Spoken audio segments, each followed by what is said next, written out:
Sony PlayStation, what a magnificent machine. Dominating the video game market, many awesome games were made for the PlayStation. With all the Resident Evils and Tomb Raiders getting lots of love these days, what happened to the games that had solid followings and saw sequels on the PlayStation? None of these awesome games saw the light of day after the PlayStation's run was over. Thought you'd see these games with better graphics? Yeah, me too. Didn't happen, but it should. So this is a Great Daitokuji, and these are Culture Junkies' top 5 Sony PlayStation 1 games that really deserve reboots. 5. 1. Don't let the name confuse you. This is number 5. 1. This run-and-gun shooter blew my mind back in the day. Pop in the disc and you're off on a non-stop Contra-style dodging bullets and raging up to destroy everything. Since there was no Contra for the PlayStation, well, yeah, there kinda was, but we're gonna pretend like there wasn't. 1 was there to fill in a hole that was left by that game. Live or die by the state of rage. 4. Mehdi Eva. Platforming games were a dime a dozen, mainly because it was the genre of choice the generation before. And because of that, there were tons of crap. But not this game. Mehdi Eva was a solid adventure platformer that begs for a reboot. Add a little RPG elements, do a little leveling up as you progress, and you'll find this game headlining Sony's new console. You hear me, Sony? Bring back this game. 3. Loaded. Boy, was this a violent game. You shoot people and they go splat. Even though its original release was on the Sega Saturn, to me, it was only on the PlayStation. Reboot this game.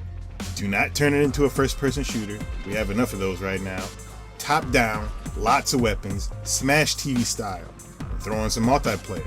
That's all you need to make people go splat some more. 2. Tobo number 1. No. Tobo number 1 isn't number 1 on this list.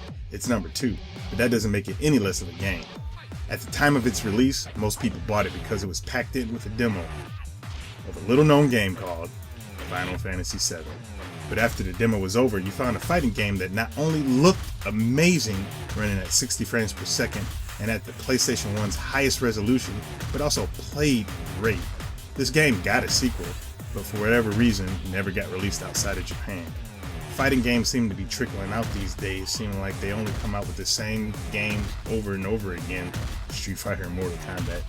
But if they were to reboot this game, it'd be something I definitely would pick up.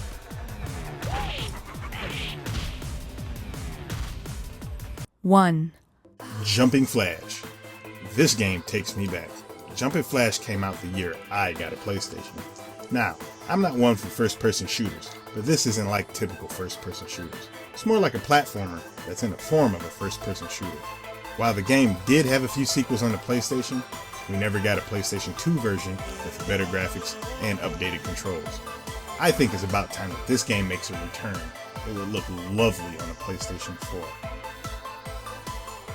These are my top 5 games that really deserve reboots. Disagree with my list? Tell me what some of the games you'd like to see updated on new systems in the comments. And if you'd like to see more awesome videos like this, hit that like button and subscribe to Culture Junkies channel. This is the Great Daitokuji, and I'll see you next video. Culture Junkies!